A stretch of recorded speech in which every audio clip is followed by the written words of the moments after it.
Bismillahirrahmanirrahim. Alhamdulillahirrahmanirrahim. Asyhadu an la ilaha illallah wa asyhadu anna Muhammadar Rasulullah sallallahu alaihi wasallam wa ala alihi wa ashabihi amma ba'du.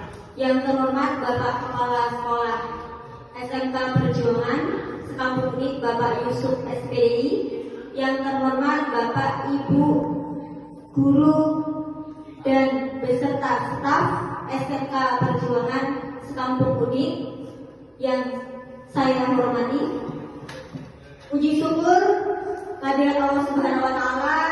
Pada kesempatan pagi hari ini kita masih diberikan kesempatan untuk bisa berkumpul dalam sesi destinasi budaya positif dari calon guru penggerak angkatan 11. Nah, Bapak Ibu guru, langsung saja di sini saya akan mengimbaskan modul 1.4 dalam pendidikan calon guru penggerak angkatan 11. Nah, di sini saya akan menerapkan aksi nyata budaya positif di sekolah. Sebelum saya menerapkan budaya positif di sekolah, terlebih dahulu saya mendefinisikan atau mensosialisasikan sebenarnya apa budaya positif itu. Nah, apa sih budaya positif? Budaya positif, disiplin positif di sekolah. Sebelumnya Bapak Ibu, saya ucapkan terima kasih atas partisipasinya Bapak Ibu, atas kehadiran Bapak Ibu yang berkenan untuk melakukan diseminasi budaya positif sekolah. Jadi budaya positif, budaya itu adalah kebiasaan ya Bapak Ibu, kebiasaan positif yang ada di sekolah. Begitu Bapak Ibu. Saya akan berikan di sini kenapa sih kita harus atau saya harus mensosialisasikan budaya positif. Muncul pertanyaan, yaitu dalam rangka menciptakan lingkungan positif, salah satu strategi yang perlu kita tinjau kembali adalah penerapan disiplin di sekolah kita. Nah, apakah di sekolah kita saat ini penerapan disiplin itu sudah sesuai dengan lingkungan yang positif? Apakah telah efektif? Nah, tata tertib yang telah dibuat di SMK Perjuangan itu apakah sudah efektif? Kemudian, apakah masih perlu ditinjau kembali? Jadi tata tertib yang sudah dibuat bertahun-tahun berlangsung itu apakah perlu ditinjau kembali? Kemudian, apa sih sesungguhnya arti dari disiplin itu sendiri? Kalau kita bicara tentang disiplin ya Bapak Ibu, disiplin itu pasti taat peraturan, patuh. Nah, disiplin itu biasanya kontinunya berlanjutannya dengan hukuman ya Bapak Ibu ya. Kalau kita biasanya kita penerapannya atau dulu waktu kita sekolah, kalau kata-kata disiplin itu kalau kita melanggar kedisiplinan otomatis kita akan mendapatkan hukuman atau sanksi. Kemudian apa kaitannya dengan nilai-nilai kebajikan? Nah, budaya positif itu apa kaitannya dengan nilai-nilai kebajikan? Kenapa sekarang membolehkan di kurikulum Merdeka ini bahwasannya tidak ada tata tertib itu diganti dengan budaya positif atau disiplin positif gitu. Nah, jadi kenapa saya akan diseminasikan budaya positif? Karena muncul beberapa pertanyaan ini. Apakah peraturan kita yang selama ini kita gugurkan itu sudah sesuai dengan budaya positif? Nah, biasanya Bapak Ibu, anak-anak itu kalau mau melakukan sesuatu itu dipaksa dulu baru mau. Betul nggak betul Bapak Ibu? Dipaksa dulu baru mau. Justru itu adalah salah satu alternatif terakhir dan bila perlu tidak digunakan sama sekali. Jadi yang namanya hukuman itu Bapak Ibu, itu adalah alternatif yang paling terakhir. Kalau itu alternatif yang paling terakhir itu kalau anak-anak itu sudah melakukan pelanggaran melalui batas, contohnya kekerasan, terus pelanggaran seksual dan segala macamnya itu kita sudah menyerahkan kepada pihak yang berwajib. Itu adalah pilihan yang terakhir.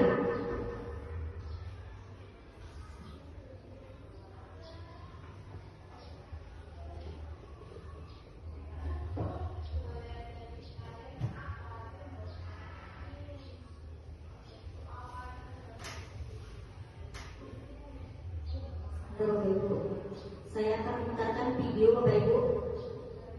Kamu melawan ibu. Sini kamu. Nah, di sini adalah sebuah video 5 posisi kontrol kita sebagai seorang guru Bapak Ibu. Kita sebagai seorang guru itu ada 5 kontrol, posisi kontrol. Pertama, penghukum. Ya. Bapak Ibu pernah menghukum, saya sendiri pernah menghukum anak-anak, ya Bapak Ibu ya. Penghukum. Kemudian setelah penghukum, pemberi rasa bersalah. Kemudian yang ketiga, pemantau. Yang keempat, teman. Dan yang kelima itu adalah manajer. Ternyata posisi kontrol seorang guru yang paling pas yaitu manajer. Tapi kita sebagai seorang guru sangat susah sekali yang mengaplikasikan posisi manajer itu karena belum adanya motivasi intrinsik dari peserta didik. Nah, Bapak Ibu, kita lihat video ini terlebih dahulu. Ini adalah 5 posisi kontrol seorang guru ketika menemui siswa yang telat. Selamat pagi, Bu. Selalu terlambat. Kamu deh pasti terlambat. Maaf, Bu. Saya Apa? Apa coba? Alasan kamu apa lagi? Kapan sih kamu tidak terlambat? Malas sekali ya kamu jadi anak. saya Dasar pemalas. Gak kapok-kapok sih kamu. Sudah berapa kali terlambat? Sana, kamu keliling lapangan basket 2 kali. Kenapa saya harus keliling lapangan basket, Bu? Kenapa? Kamu melawan ibu. Berani-beraninya jawab. Sudah terlambat, masih berani jawab enggak? Sekarang, keliling lapangan basket 5 kali sekalian. Biar kapok. Cepat. Pergi sana ke lapangan basket. Posisi penghukum biasanya berbeda. Nah, di sini adalah terlihat posisi penghukum Bapak Ibu. Posisi penghukum itu biasanya nadanya keras. Ya. Kalau nadanya lembut anak-anak tidak takut. Nah, di situ dia kalau penghukum itu ketika akan bersalah, maka akan diberikan sanksi. Hukumannya bisa verbal dan non verbal. Ini tadi kalau disuruh berkeliling lapangan basket berarti dia hukuman verbal. Suruh keliling lapangan hukuman secara fisik. Ini adalah tadi posisi kontrol penghukum.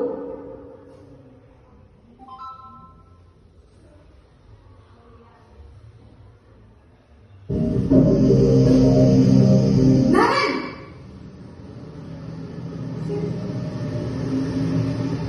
Selamat pagi, Bu. Naren. Kamu kenapa terlambat lagi, nak? Ya Tuhan, Naren.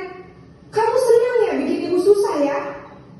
Kalau kamu terlambat lagi, nanti ibu yang ditegur bapak kepala sekolah, nak. Disangka ibu tidak bisa membina kamu. Duh, gimana ini? Maaf, Bu. Duh, Gusti Naren. Kamu suka ya kalau ibu ditegur bapak kepala sekolah? Terus, sekarang ibu harus tulis apa ini di buku apa? Posisi Naren!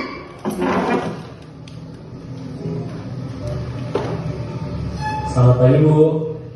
Selamat pagi, Naren. Maaf, Bu. Saya terlambat. Iya, sekolah masuknya jam 7, sekarang sudah jam 7.20. Jadi sekarang bagaimana nih, Naren? Maaf, Bu. Saya lupa setel alarm saya semalam. Baiklah, menurut kamu, keyakinan sekolah yang mana yang perlu kamu tingkatkan? Menghargai diri sendiri dan orang lain mungkin, ya, Bu. Setuju. Jadi, apakah Naren meyakini prinsip saling menghormati tersebut? Iya, Bu. Saya meyakininya. Apakah Naren bersedia memperbaiki masalah keterlambatan ini? Bersedia, Bu. Bagaimana kamu akan memperbaiki masalah keterlambatan ini? Saya akan coba untuk tidak lupa menyetel alarm saya, Bu. Baik, kalau Naren lupa menyetel alarm di rumah, ada orang yang kira-kira bisa bantu mengingatkan tidak? Ada, Bu. Kakak saya, Kak Emma. Ada lagi selain Kak Emma? Selain Kak Emma, ada ibu saya. Baik, jadi yang mengingatkan Naren adalah Kak Emma dan ibu kamu ya? Kira-kira akan mulai setel alarm kapan nih, Naren? Setelah pulang sekolah, akan segera saya lakukan.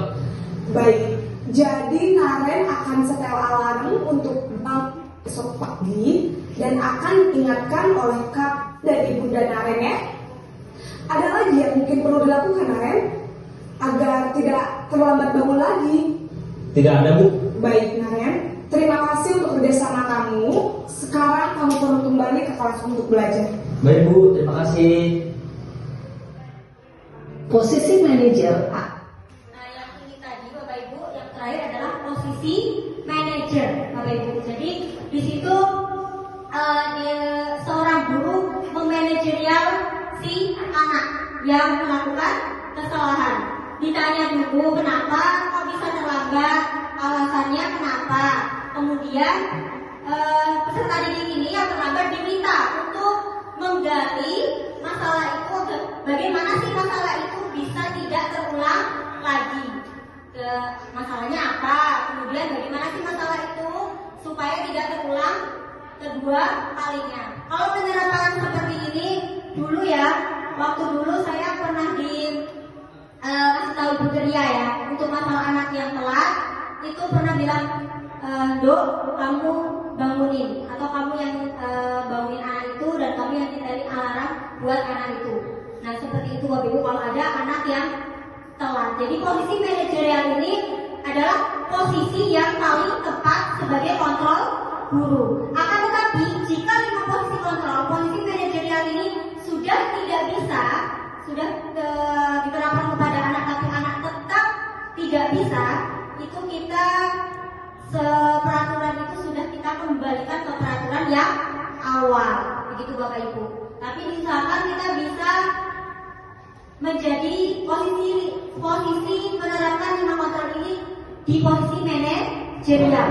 Yang pertama tadi posisi penghukum Bapak Ibu, terus apa lagi Bapak Ibu? Pembuat rasa bersalah, kemudian teman, pemantau, dan posisi manajer. Nah, posisi manajer ini insya Allah saya yakin Bapak Ibu guru bisa kita terapkan atau bisa kita mulai terapkan penerapan posisi manajerial. Jadi kita buang posisi yang penghukum, posisi penghukum dan merasa bersalah.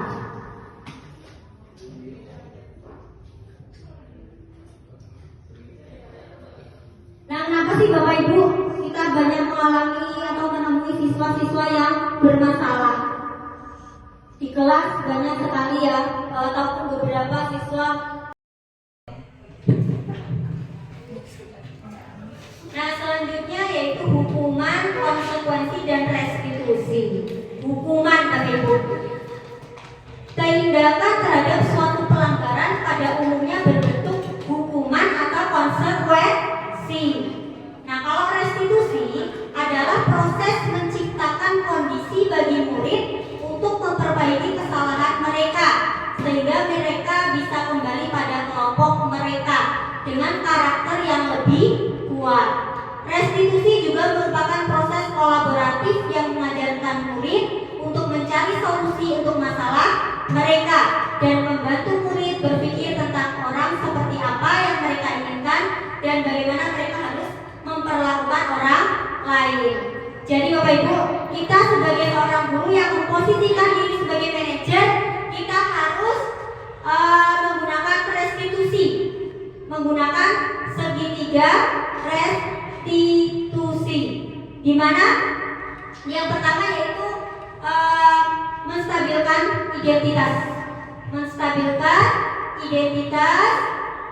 apa sih? Ketika anak melakukan kesalahan ya, contohnya ya, di sini anak melakukan kesalahan seringkali bolos ya Bapak Ibu ya, bolos di jam pelajaran. Dan kita panggil anak itu Bapak Ibu. Kita jangan memberikan hukuman atau menjudge anak itu langsung. Kamu nakal, kamu pembolos, kamu sebagaimana gitu ya, menjelek-jelekan anak itu. Kita panggil anak itu, kemudian kita stabilkan identitas dulu. Kita tanya latar belakang kenapa kamu telat, kenapa kamu bolos di kelas. Mereka pasti akan memiliki alasannya masing-masing ya Bapak Ibu. Contohnya kemarin itu alasan mereka yang di kelas 11 itu pernah bolos. Semua itu alasannya adalah karena tidak ada guru. Nah di situ tapi kita langsung menjudge mereka bahwasannya mereka adalah bolos gitu ya. Nah itu jangan sampai kita ulangi lagi Bapak Ibu, karena hukuman atau konsekuensi itu akan menimbulkan rasa dendam ke mereka. Karena ini benar-benar anak di kelas 11 kemarin yang merasa kalau cerita dengan saya atau dengan Pak Aga, dia sudah tidak respect atau sama guru yang memberikan hukuman. Ternyata hukuman itu sangat ampuh sekali Bapak Ibu. Ampuhnya gimana? Itu akan nanti mereka ketika dewasa itu akan diingat. Mungkin Bapak Ibu dulu pernah yang masih SD atau SMP ataupun SMA pernah mendapatkan hukuman yang masih diingat? Pernah tidak Bapak Ibu? Ada. Itu masih teringat Bapak Ibu sampai sekarang tidak? Mungkin dicaci oleh Bapak Ibu guru. Itu imbasnya itu sampai sekarang Bapak Ibu. Sampai saat ini pun masih ingat siapa sih nama ibu guru yang dulu pernah menghukum saya. Nah itu adalah bedanya hukuman, konsekuensi, dan restitusi. Ketika mereka diberikan ditanya tadi kenapa sih terlambat, kamu tahu nggak keyakinan kelas seperti apa? Bagaimana besok kamu supaya tidak terlambat lagi, atau bagaimana besok supaya kamu tidak bolos di kelasnya Bapak ini. Nah itu adalah perbedaan hukuman, konsekuensi, dan restitusi. Kalau konsekuensi itu biasanya seperti ini Bapak Ibu. Kamu terlambat jam Ibu 5 menit nih. Silakan kamu menyalin merangkum 2 lembar. Nah itu yang dimaksud dengan konsekuensi. Kalau hukuman, kamu terlambat jam Ibu, silakan kamu memutar lapangan. Atau ada lagi, kamu hari ini hari Senin tidak memakai sepatu warna hitam, maka kamu tidak usah seharian di sekolah tidak usah memakai sepatu. Nah itu termasuk salah satu hukuman ya Bapak Ibu ya, yang disebut dengan hukuman. Kalau konsekuensi itu biasanya ketika dia melakukan kesalahan, dia supaya memperbaiki kesalahannya. Contohnya Pak Aga ini menumpahkan air minum ke tasnya Pak Ana. Nah konsekuensinya apa? Dijoli atau dibersihkan. Nah itu salah satu adalah konsekuensinya. Nah ini bedanya Bapak Ibu. Kalau hukuman itu sesuatu yang menyakitkan, kalau konsekuensi sesuatu yang harus terjadi. Ya kamu harus membersihkan tas saya, atau kamu harus mengganti tas saya. Restitusi itu merupakan pilihan. Hukuman tindakan nyaman untuk murid anak untuk jangka waktu panjang, tidak nyaman untuk murid untuk jangka waktu pendek. Menguatkan murid anak dalam jangka waktu panjang, itu yang restitusi. Kemudian hukuman, korban mendapatkan keadilan, korban bisa diabaikan, korban mendapatkan ganti. Kemudian yang murid anak akan tersakiti jika kita memberikan hukuman. Kemudian kalau konsekuensi, murid atau anak dibuat tidak nyaman karena harus mengganti tadi. Kemudian restitusi, murid anak mendapatkan penguatan karena secara emosional dia didukung atau diberi penguatan oleh gurunya, digali informasi kenapa melakukan kesalahan, kemudian meminta kepada murid untuk secara mandiri menyelesaikan permasalahannya. Itu yang restitusi. Nah Bapak Ibu, kita bareng-bareng ini kira-kira hukuman atau konsekuensi Bapak Ibu ya. Untuk yang pertama, mencatat 100 kali di dalam buku kalimat saya tidak akan terlambat lagi karena terlambat ke sekolah. Konsekuensi atau hukuman Bapak Ibu? Yang nomor 1, mencatat 100 kali di dalam buku kalimat saya tidak akan terlambat lagi karena terlambat ke sekolah. Hukuman. Lari mengelilingi lapangan basket 2 kali karena terlambat hadir di sekolah. Hukuman. Membersihkan coretan yang dibuatnya di meja tulis. Murid diminta untuk push up 15 kali karena tidak menggunakan masker ke sekolah. Menggantikan kertas tugas teman yang telah dicoret-coret. Duduk di bangku di pinggir lapangan pada pada jam istirahat tidak diizinkan bermain oleh guru piket karena mencederai teman saat bermain di lapangan. Konsekuensi: membersihkan tumpahan air di meja tulis karena tersenggol pada saat belajar. Nah, itu adalah perbedaan hukuman dan konsekuensi. Mungkin bisa dipahami Bapak Ibu antara hukuman dan konsekuensi. Nah, ini yang sangat ternyata baru saya sadari Bapak Ibu. Dihukum oleh penghargaan. Kita biasanya memberikan penghargaan kepada siswa Bapak Ibu ya. Kalau di TK itu siapa yang mau maju, siapa yang benar mendapatkan bintang. Atau kalau kita biasanya ada pernah nggak Bapak Ibu guru seperti itu? Atau mendapatkan nilai yang lebih baik gitu ya. Itu adalah sebuah penghargaan. Atau ketika juara kelas. Nah itu dihukum oleh penghargaan. Ternyata penghargaan itu bisa menghukum anak Bapak Ibu. Nah ini baru saya sadari juga atau baru saya tahu. Alfie-Kohn menyatakan saat kita berulang kali menjanjikan hadiah kepada anak-anak agar berperilaku bertanggung jawab, atau kepada seorang murid agar mempelajari sesuatu yang baru, atau kepada seorang karyawan agar melakukan pekerjaan yang berkualitas, kita sedang berasumsi mereka tidak dapat melakukannya. Benar tidak? Atau mereka tidak akan memilih untuk melakukannya. Benar tidak Bapak Ibu? Kalau kita menjanjikan murid atau menjanjikan anak kita sendiri Bapak Ibu, kalau kamu bisa jalan atau kamu bisa membaca, ibu kasih hadiah. Berarti kita tidak percaya dong kalau anak itu tidak bisa jalan kalau tidak saya kasih hadiah. Kalau tidak saya kasih hadiah berarti kamu tidak bisa jalan. Terus kita mematahkan si siswa atau anak kita. Nah ternyata penghargaan itu adalah hukuman bagi seorang anak Bapak Ibu. Penghargaan maupun hukuman adalah cara-cara mengontrol perilaku seseorang yang menghancurkan potensi untuk pembelajaran yang sesungguhnya. Kalau pengaruh jangka pendek dan jangka panjang, penghargaan itu efektif jika kita menginginkan seorang melakukan sesuatu yang kita inginkan dalam jangka waktu pendek. Benar, itu efektif sekali. Anak-anak Ibu, silakan yang mau maju menjelaskan apa yang Ibu jelaskan, nanti Ibu kasih hadiah. Mereka akan berebut ya Bapak Ibu ya. Ya waktu itu saja, tapi itu berkelanjutannya mereka tidak akan mau maju ke depan kelas kalau tidak diberikan hadiah. Jika kita menggunakan penghargaan lagi dan lagi, maka orang tersebut akan bergantung pada penghargaan.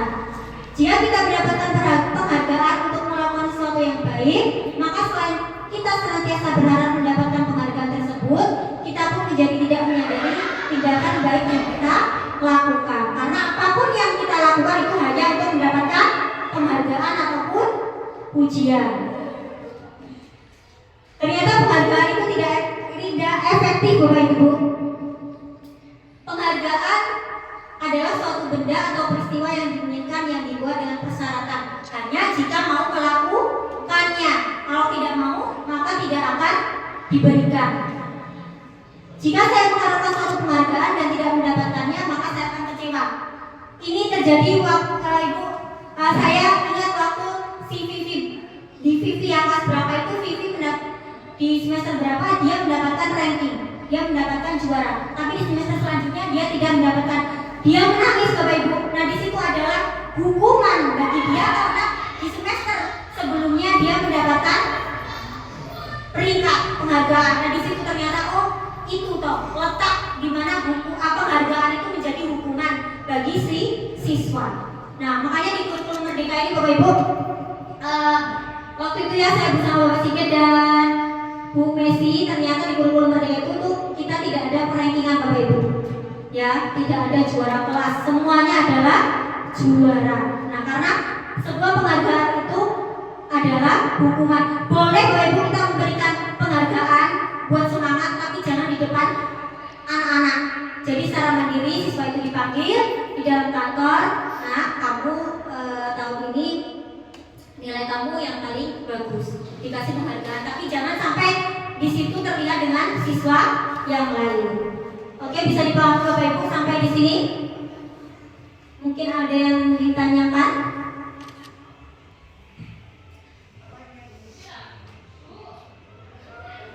Nah, di sini ada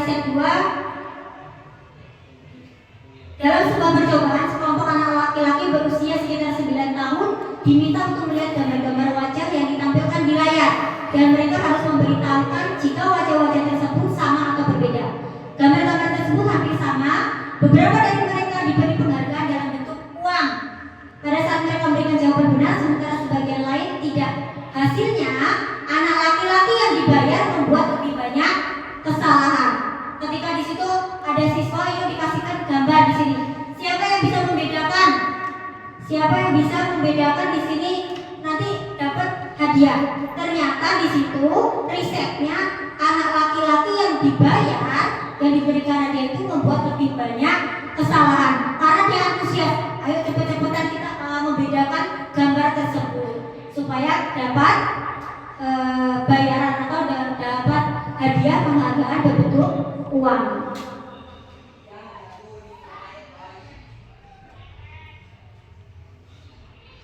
Nah, di sini kenapa sih kita harus memunculkan tadi ya Bapak Ibu budaya positif atau disiplin positif? Tujuannya itu hanya untuk memberikan motivasi pada peserta didik secara intrinsik. Bagaimana peserta didik itu mau belajar secara mandiri? Bagaimana peserta didik itu mau menuntaskan masalahnya secara mandiri tanpa dihukum dan tanpa diberikan hadiah. Itu Bapak Ibu tujuan dari disiplin positif. Jadi Bapak Ibu, untuk penerapan disiplin positif atau budaya positif ini, Bapak Ibu wali kelas atau guru mata pelajaran, kita bisa bareng-bareng berkolaborasi. Pertama kita melakukan keyakinan kelas Bapak Ibu. Kalau dulu itu peraturan kelas Bapak Ibu ya, peraturan kelas. Nah, kita buat keyakinan kelas di kelasnya masing-masing. Yang mana keyakinan kelas itu ada nilai kebajikan. Contohnya Bapak Ibu, di situ kita membuat keyakinan kelas jaga kebersihan. Nah, di situ nilai atau buanglah sampah pada tempatnya. Nilai kebajikan yang ada apa Bapak Ibu? Nilai yang baik pada buang sampah pada tempatnya.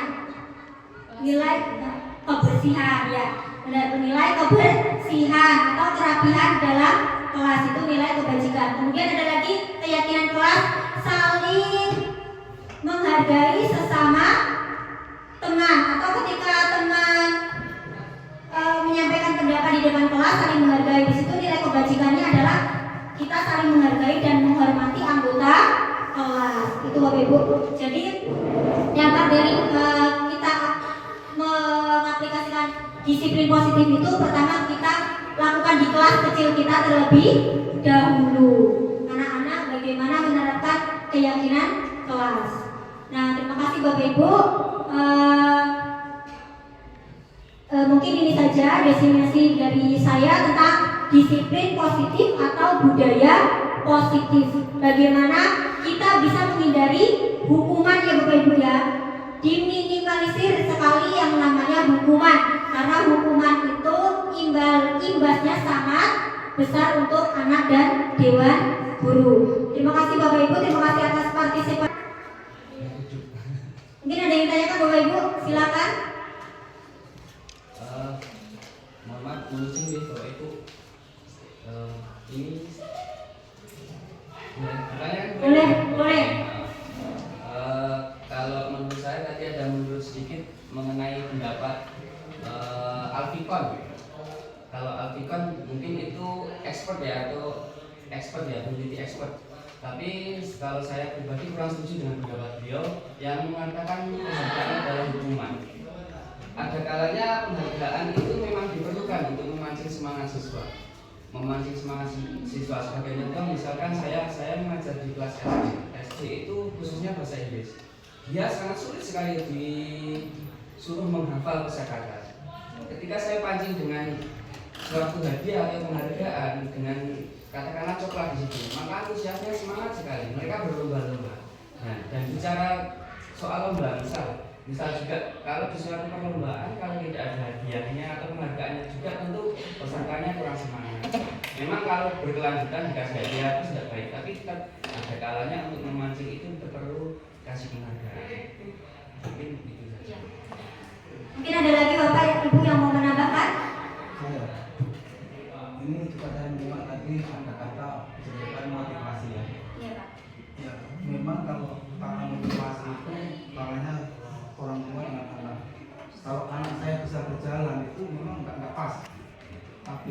kalau anak saya pada waktu 1 bulan bisa menghafalkan 1 ayat, akan saya berikan sepeda. Itu kata motivasi. Itu kalau saya lebih setuju, ya karena itu juga secara dalil ya. Orang tua yang dikatakan orang tua itu kasih dan sayang kepada anak. Kalau kasih itu apa yang diminta oleh anak itu akan diberikan dan itu akan berimbas kurang baik. Tapi bukti seorang orang tua yang menyayangi anaknya berarti memberikan motivasi apabila anak saya dalam waktu 1 bulan bisa menghafal 1 ayat, itu akan saya berikan sepeda. Itu adalah motivasi yang baik. Itu bukan karena kita tidak percaya kepada anak. Ya. Bahkan itu secara dalil agama seperti sifat Allah pengasih dan penyayang. Pengasih itu diberikan kepada semua orang, kepada makhluk. Tapi kasih sayang hanya diberikan orang yang tertentu. Ya, jadi ya bisa dikatakan kalau seperti itu nggak bisa, saya kurang sependapat. Ya, hanya tadi ya, kita nggak boleh kalau anak saya bisa berjalan itu artinya kita mendahului itu enggak. Ya. Itu kita nggak boleh itu sekarang ya. Tapi secara ilmu, secara itu kasih sayang kita selalu memberikan motivasi pada anak itu memang sangat diperlukan. Mungkin itu saja.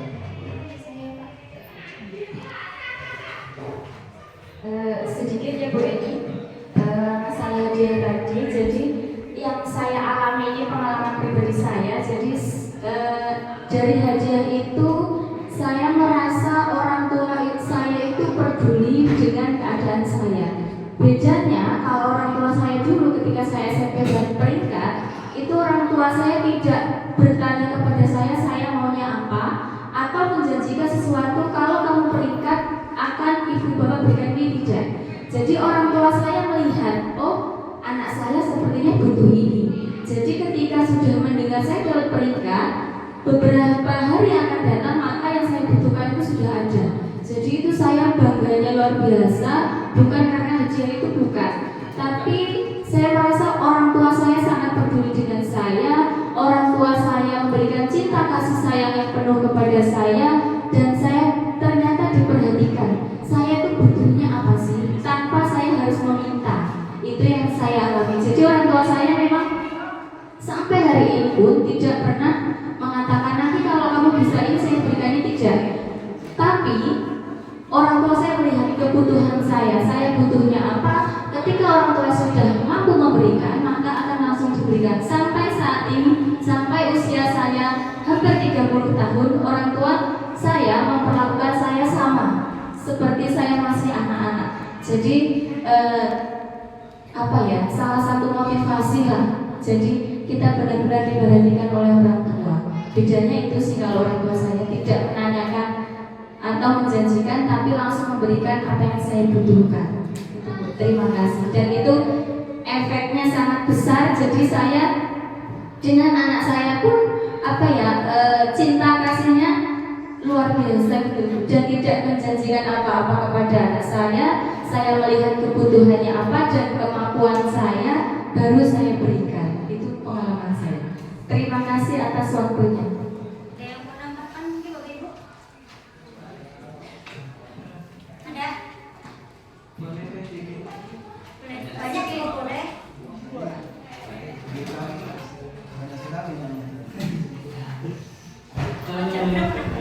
Oke, saya ingin menambahkan sedikit. Tadi bisa dibilang ini kan pendapat atau sanggahan dari Bapak Ana, Bapak Yusuf, dan pendapat juga dari Bu Yuli. Jadi untuk permasalahan penghargaan dan hukuman atau penghargaan ini sebenarnya sebagai hukuman, ini bisa kita lihat dulu dari konteks tersebut.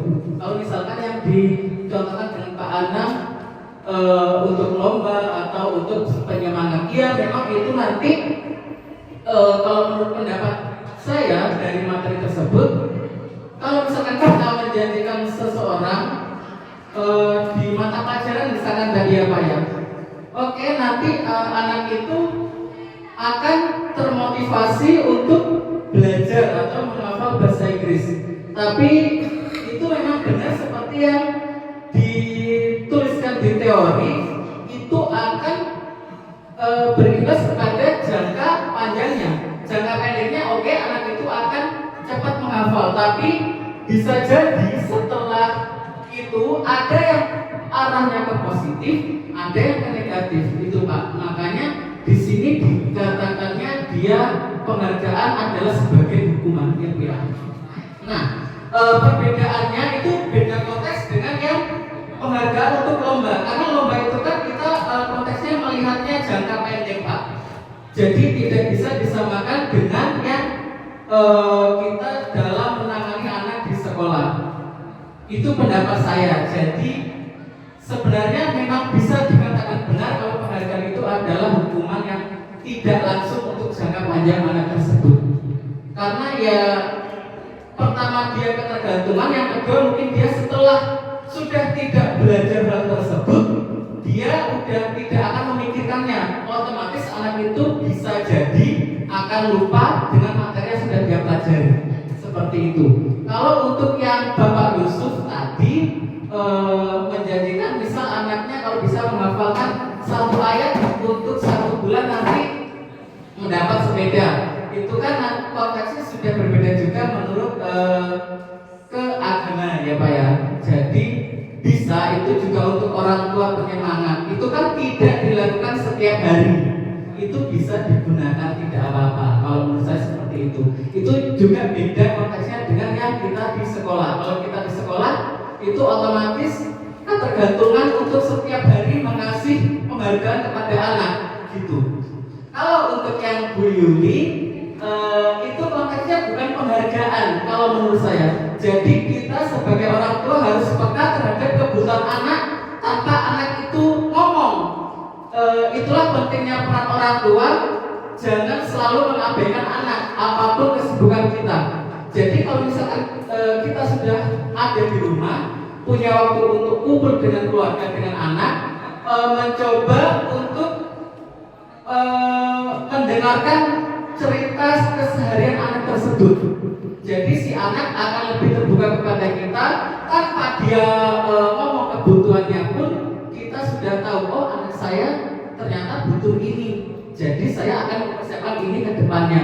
Supaya apa? Supaya nanti dia semakin terbuka kepada saya atau orang tuanya. Seperti itu. Jadi untuk teori yang disampaikan oleh Alfi ini sebenarnya tidak sepenuhnya salah, karena memang kita juga harus melihat konteks dulu dari mana. Seperti itu. Terima kasih.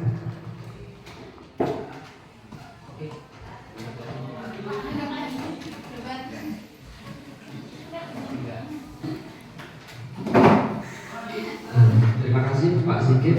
Nah, mungkin kalau yang apa yang disampaikan Pak Sigit berdasarkan konteks ataupun konteksnya tadi, ya benar Pak, memang apalagi yang jangka panjang tadi saya juga tadi mengatakan dalam jangka pendek sangat efektif, memang efektif. Karena saya juga beberapa kali mencobanya, tapi dalam jangka panjang ya itu tadi yang kalau jangka panjangnya kan saya belum melakukan riset nih, jadi saya kurang mengetahui kalau itu jangka panjangnya. Kalau jangka pendeknya menurut saya sangat efektif. Dan terima kasih Pak Sigit, sangat menarik sekali. Terima kasih.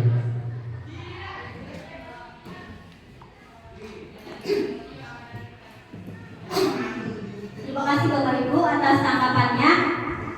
Benar Bapak Ibu, sebelumnya ya saya sebelum belajar modul ini pun saya di kelas itu sering memberikan penghargaan kepada anak-anak untuk anak-anak lebih aktif. Ternyata setelah mempelajari modul ini, penghargaan itu efek jangka panjangnya itu sangat banyak nih Bapak Ibu. Terima kasih untuk tanggapan dari Bapak Ibu guru, dan terima kasih atas perhatiannya. Mungkin ada yang akan disampaikan lagi. Untuk yang selanjutnya, semoga kita bisa berkolaborasi untuk membuat keyakinan kelas di kelas kita masing-masing Bapak Ibu untuk menerapkan budaya positif dan disiplin positif, dan untuk menerapkan 5 posisi kontrol seorang guru, yaitu manajer. Saya akhiri.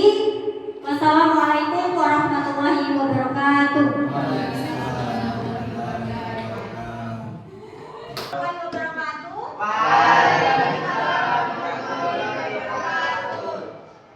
Selamat siang anak-anak. Kalau ibu bilang selamat siang. Kalian sangat luar biasa. Give applause untuk kita semua.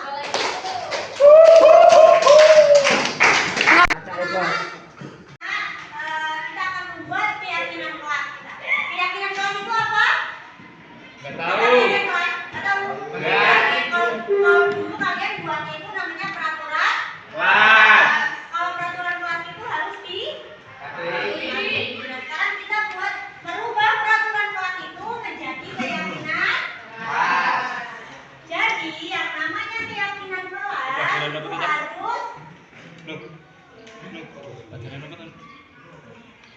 harus diapain kalau keyakinan kelas? Kan kamu yakin, kalau kamu yakin harus dijalankan, ditaati. Nah, untuk membuat keyakinan kelas ini, itu keyakinan kelas kita sepakati bersama.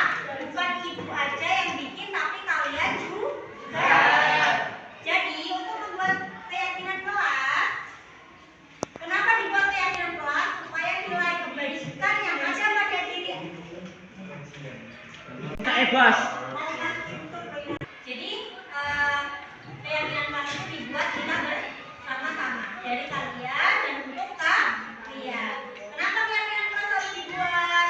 Karena akan menimbulkan atau keyakinan kelas itu nilai kebajikan dari kalian, dari anak-anak ibu yang sangat hebat ini. Baik, terima kasih. Silakan yang mau maju bantuin ibu, boleh kita mau bikin keyakinan kelas. Tapi nempel ini dulu.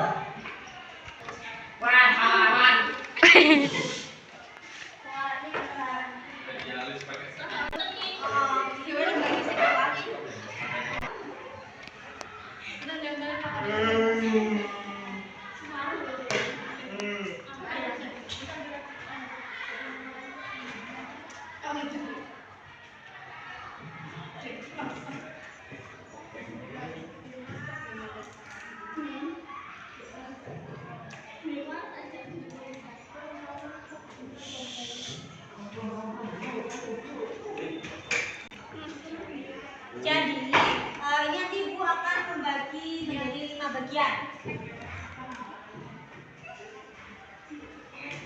Yang tertawa terus silakan keluar, yang tidak mau mengikuti pelajaran itu silakan keluar, itu tidak masalah.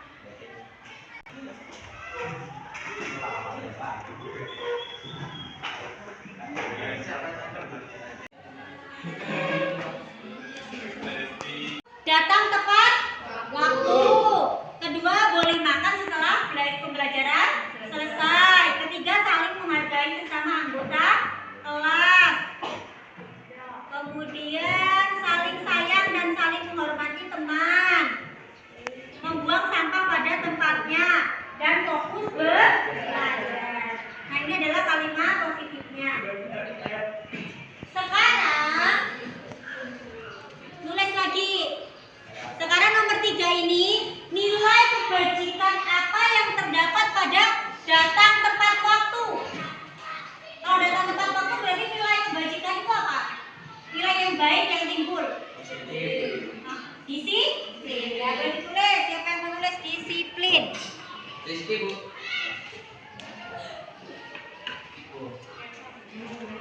Kemudian boleh makan setelah selesai kelas.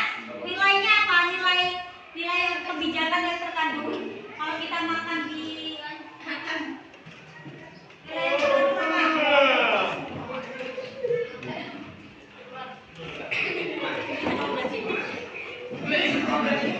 nilai yang terkandung apa? Kalau tidak boleh makan, makannya makan setelah selesai kelas. Nilai yang terkandung adalah saling menghargai.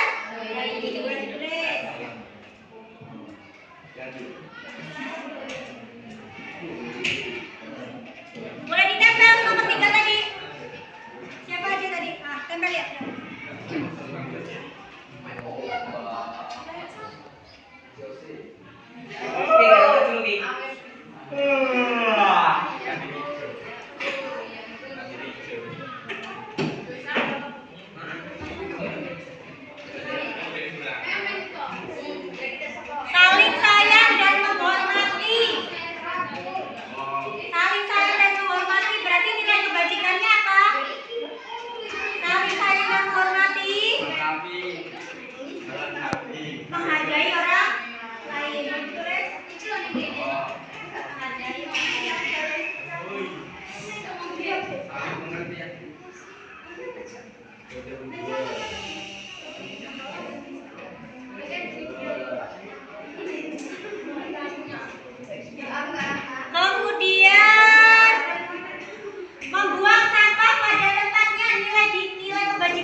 Nilai kebajikannya.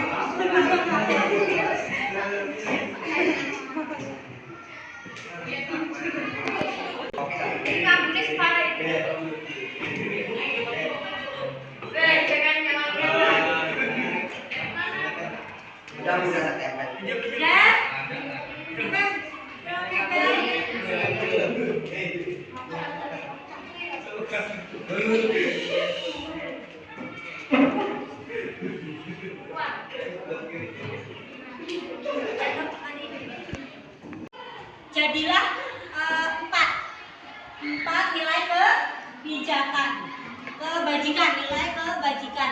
Nah dari keempat itu kalau disiplin, tidak telat. Nah itu kita membuat tampak dan tidak tampak. Kalau kalian mau jadi anak disiplin, tampaknya itu apa? Rajin. Nah tampaknya rajin, tulis.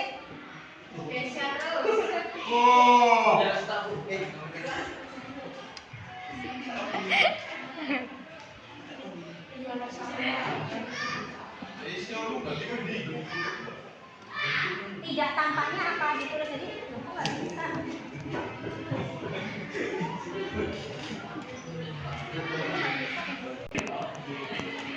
Ditulis tampaknya apa? Kita menggunakan tabel C ini ya. Perhatikan ditulis ini, nanti yang menulis tampak dan tidak tampak.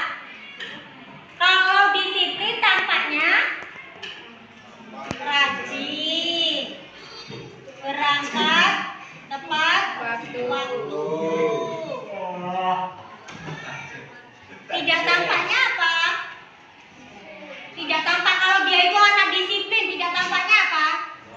Sering bolos, datang tidak tepat waktu. Nah itu yang ditulis. Ditulis itu ya, Dek ya. Kemudian saling menghargai. Saling menghargai. Katanya Rizky mau tulis. Saling menghargai tampaknya apa kalau kamu menghargai sama teman? Saling menghargai tampaknya apa dan tidak tampaknya apa?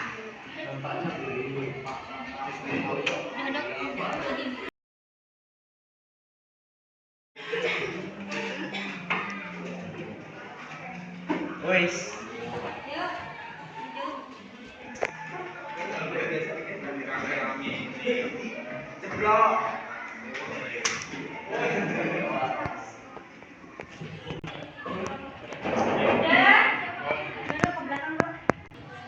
jadi setelah kita membuat 5 kolom ini tadi, dari peraturan yang kalian bikin, kemudian nilai kebajikan apa, dan menggunakan tabel C yang tampak dan tidak tampak. Sekarang kita yakini keyakinan kelas yang sudah kita sepakati, ya, karena keyakinan ini akan untuk kita dan untuk kelas kalian. Jadi konsekuensinya ada di kalian. Ya, yang pertama yaitu datang tepat waktu. Benar itu keyakinan yang akan kita sepakati? Benar. Tulis ya, datang tepat Waktu.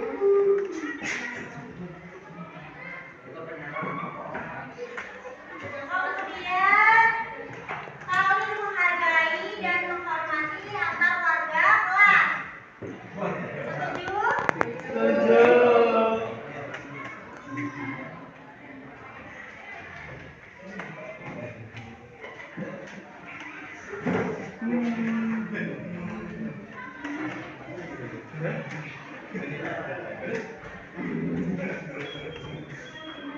Dan menjaga kebersihan kelas.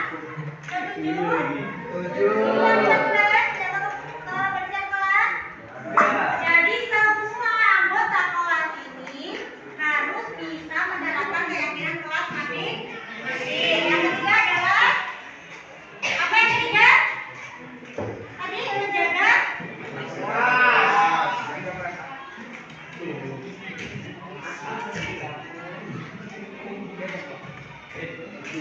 kemudian dan juga